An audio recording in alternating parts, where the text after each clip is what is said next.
Dhaka premier লিগের অলিখিত ফাইনালে আবাহনীর কাছে হেরে মাঠের লড়াই শেষ করেছিল মোহামেডান। কিন্তু মিরপুর শেরেবাংলা স্টেডিয়ামে ম্যাচ শেষে আরেকটি লড়াই বাঁধিয়ে বসেন মোহামেডানের অভিজ্ঞ ক্রিকেটার মাহমুদুল্লাহ রিয়াদ।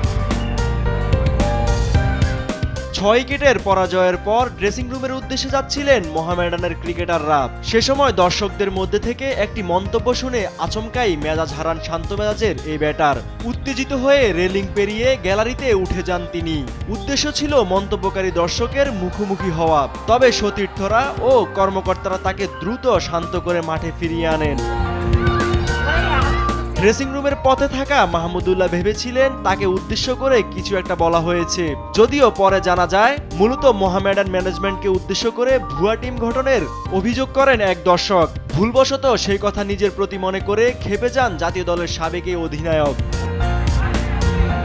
পরে পুরস্কার বিতরণী অনুষ্ঠানেও আর দেখা যায়নি মাহমুদুল্লাহকে। টুর্নামেন্টের শেষ ম্যাচে মাঠের লড়াই শেষে গ্যালারির এই অনাকাঙ্ক্ষিত উত্তেজনা নতুন করে আলোচনা তৈরি করেছে ঘরোয়া ক্রিকেটে খেলোয়াড়দের সঙ্গে দর্শকের সম্পর্ক নিয়ে।